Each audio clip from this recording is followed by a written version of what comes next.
Okay, so now we're joined by a special guest, and we have, I'm going to read my list here, which I've got next to me.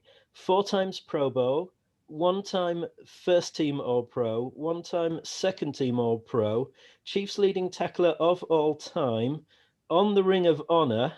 And this afternoon I Googled Heart and Soul of Defense, Kansas City Chiefs. And the first 3 articles on Google were Mr. Derrick Johnson. DJ, how are you? Man, that's an awesome introduction, man. You make me feel good. That's Well, pretty cool. talking about the heart and soul of the defense, were you aware of how highly regarded you were kind of at that time? Did you know that was kind of how people thought of you? Well, yeah, I've known I've built, I worked very hard to build up a rapport in the Kansas City and in the community on and off the field. And being in Kansas City for 13 years, that's enough time to do some good. And I tell Yeah, you what, man, I've been really fortunate to have a great career in Kansas City.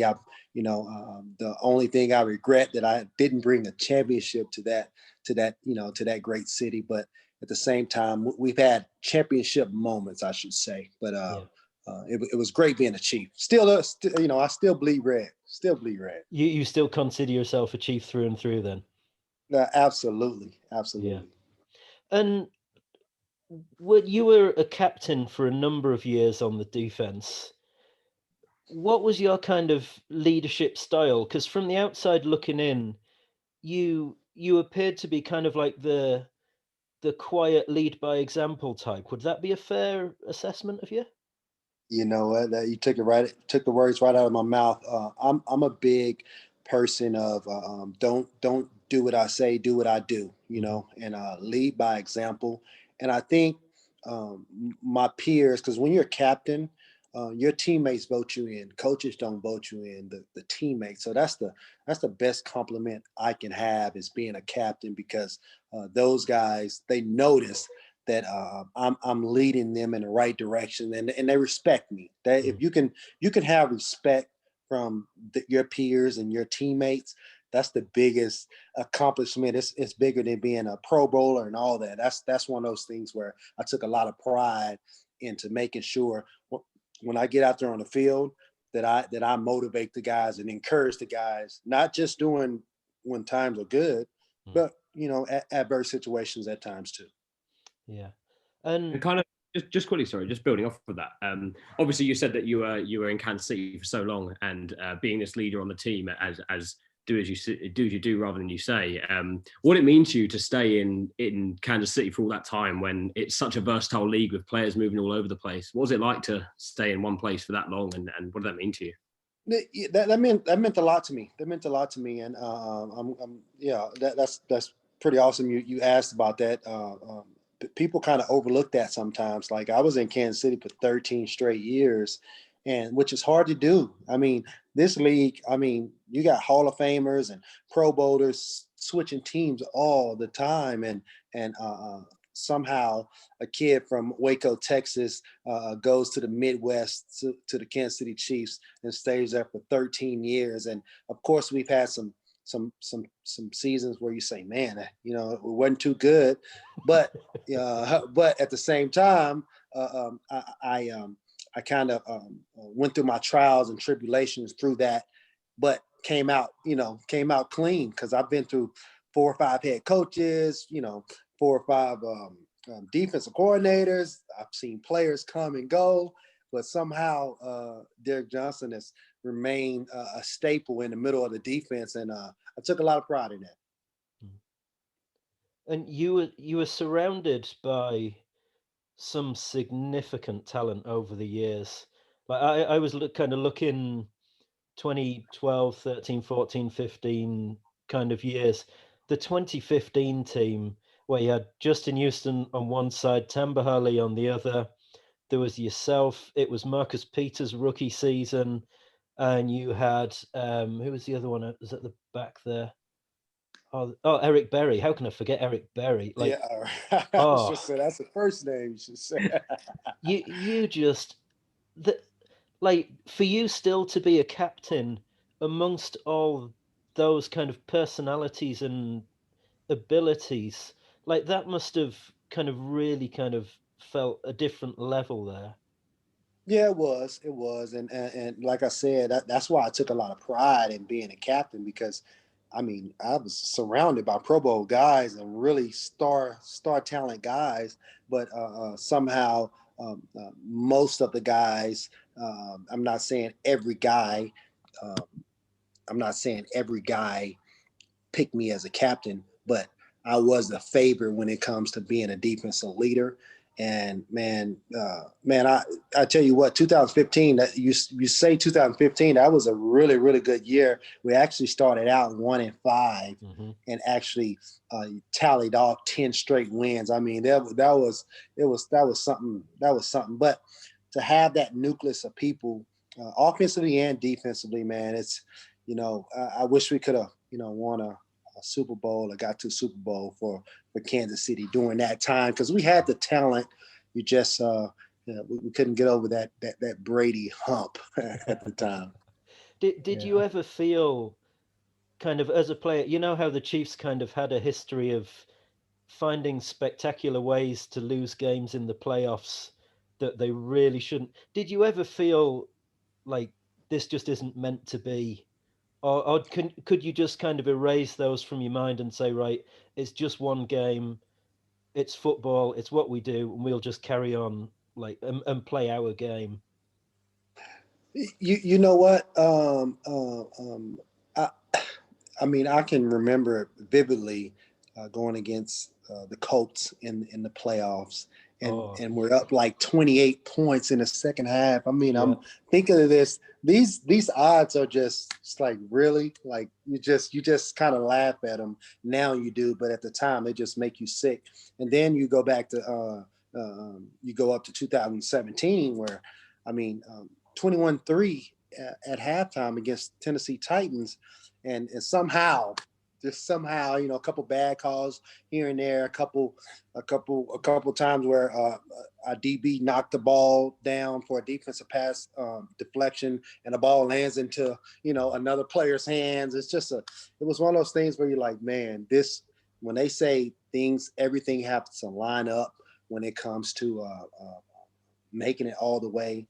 And yeah, I fell short a few times.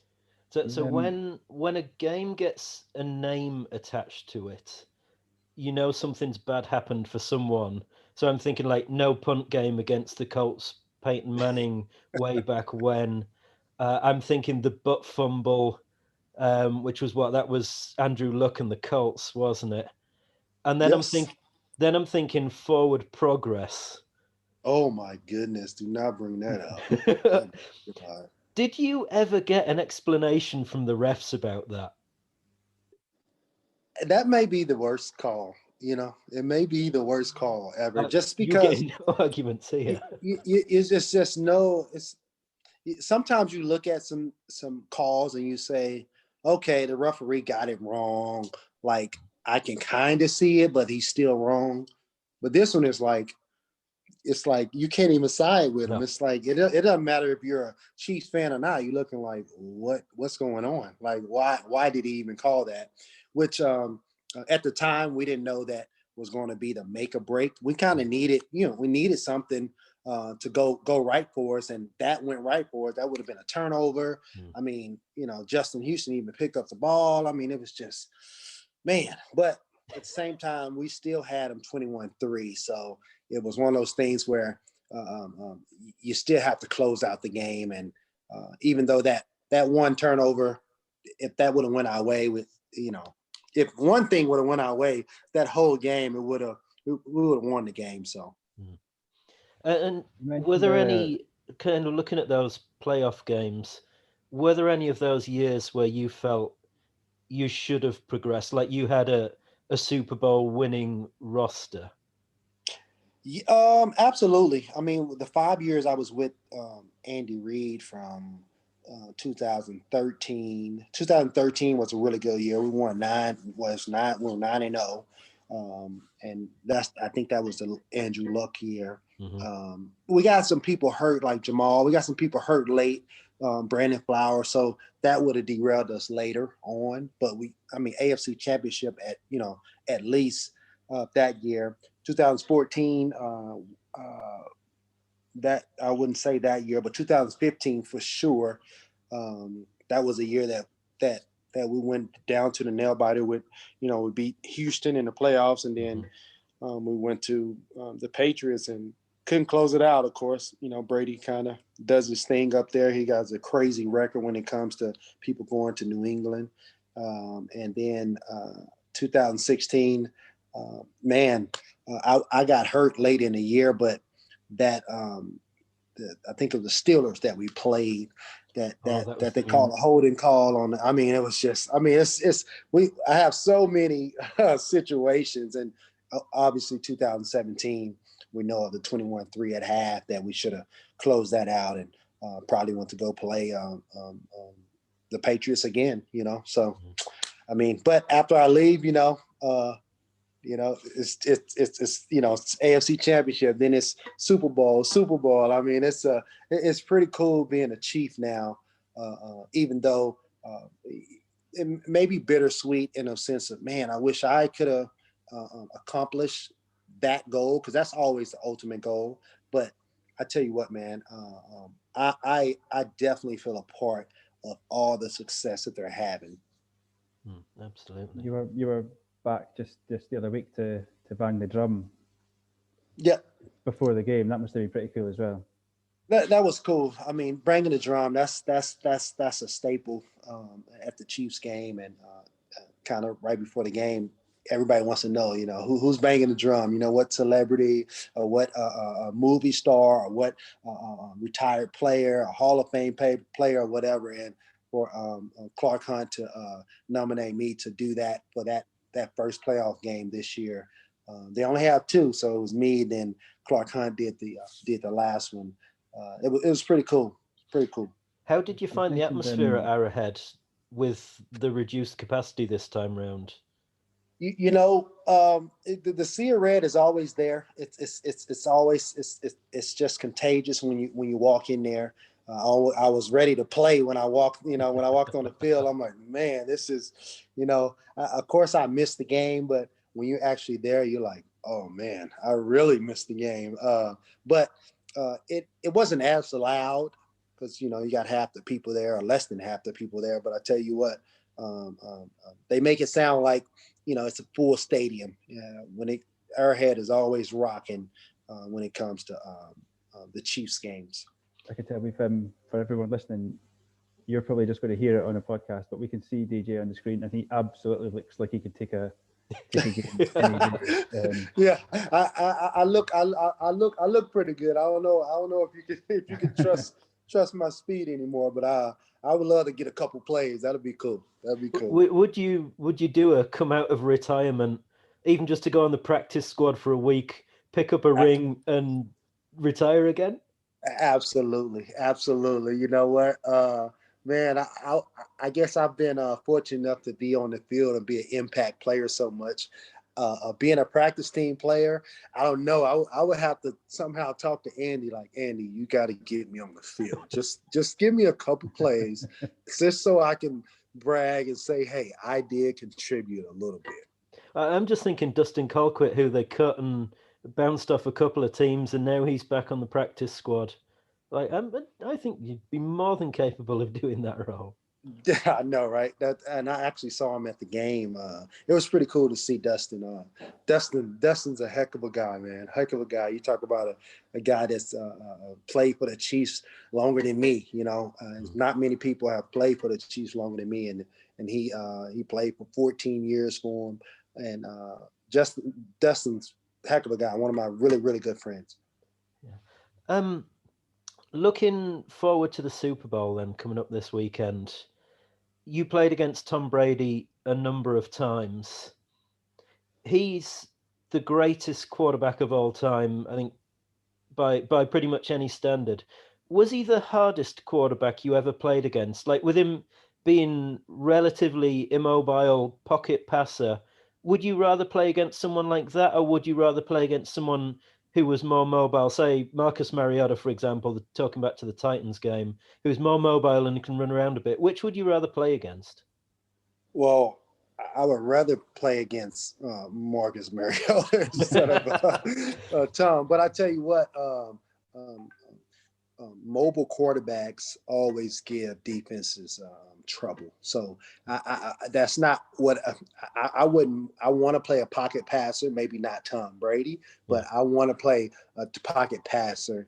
And I tell you what, Tom Brady is the hardest quarterback I've played against. It's just because his ability to dissect defenses. Defenses can get very complex, especially when you start disguising different coverages, blitzing off the edge, faking a blitz, lining up way over here, and then dropping to the other side of the field. And with all this going on, you have big 300-pound men trying to tear the quarterback's head off. But I tell you what, Tom Brady somehow he's just in the zone, and he knows where to get the ball out at the right person, and he's so accurate, man. It's hard to get to him because he's so smart of a quarterback, but that's why he's probably the greatest quarterback ever. Yeah. We've seen in the Chiefs Patriots games, guys like Chris Jones kind of going after Tom Brady a little bit, a lot of verbals. Is that real? Does he really not like him? That is all real. That is all real. Defensive linemen, they hate quarterbacks. I mean, they quarterbacks are the most highest paid players. So, and how the rules are now, you can't really touch him. It's just hard to get your hands on him without getting a flag. And I tell you what, Frank Clark and and Chris Jones will be head over heels to get to Tom Brady on Sunday, and I can't wait. It's going to be fun. Do you think they can get to him?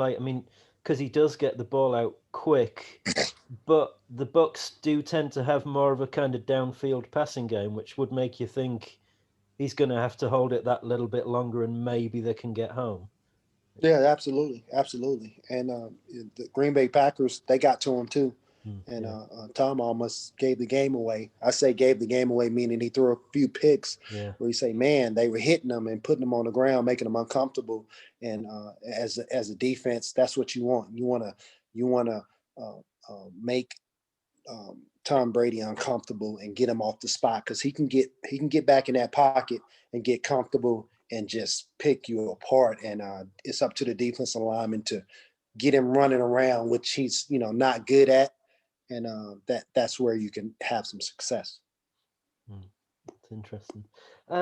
So the quarterback on the other side of the field, our own Patrick Mahomes, did you go up against him when he was kind of back up to Alex Smith? I did. It was, the worst thing in the world that he was my scout team quarterback. And I'm like, this guy right here, I tell you what, he used to get us fussed at all the time because he would pick us apart. I mean, usually scout team quarterbacks, they throw a lot of picks because as defenses, we kind of know what's going on. We're kind of going through the playbook. Okay, this team is going to do these plays. And the scout team quarterback is just there as an arm. It's like, okay, boom, I'm just, throwing passes. Even if the guy is covered, I'm still going to throw it. You get a pick, feel good about yourself. Not Patrick Mahomes. He's like throwing sideways arms, he's doing everything. And I'm looking at him, I'm like, this kid pretty good.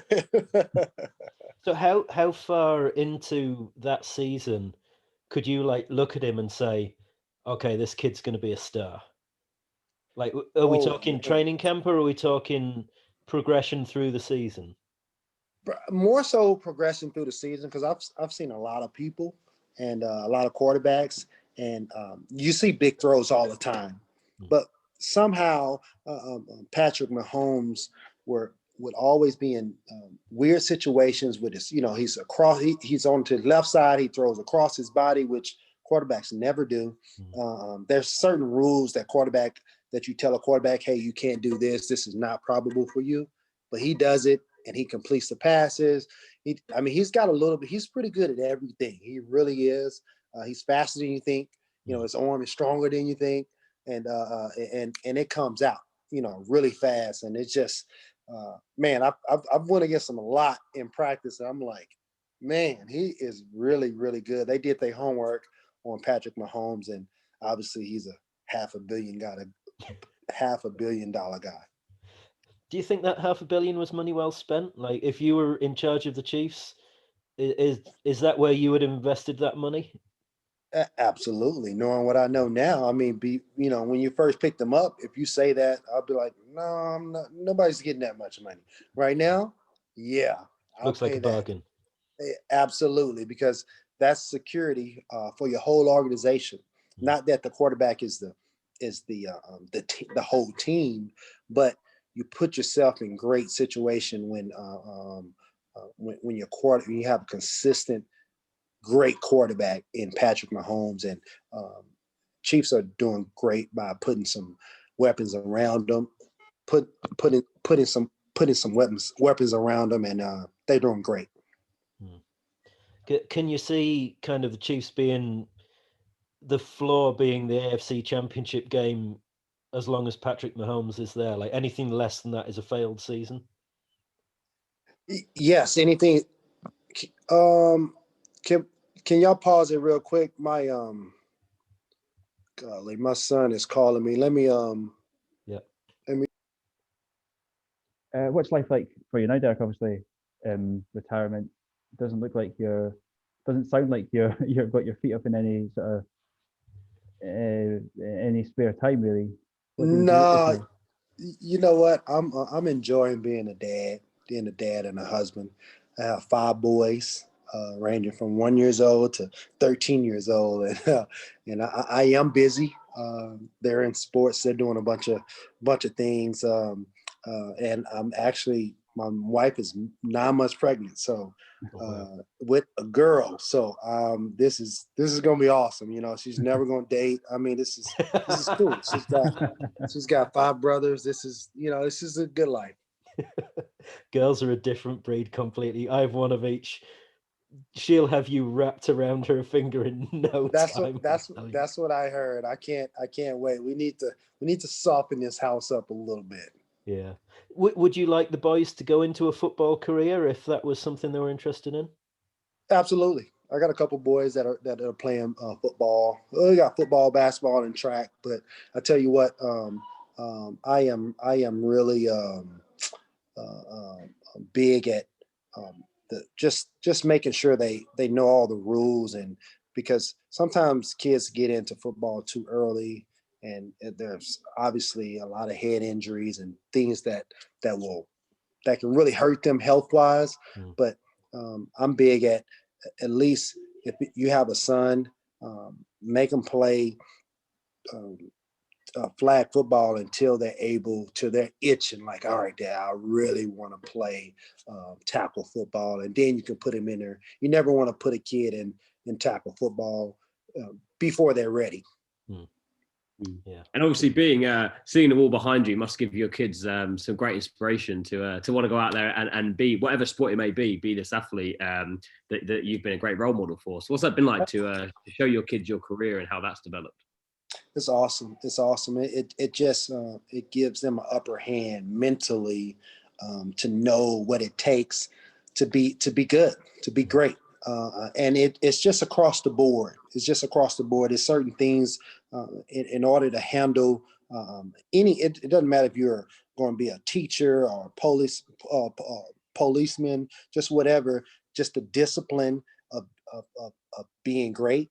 It's across the board. You have to commit yourself, and you have to love what you do. If you can do that, great things will happen for you.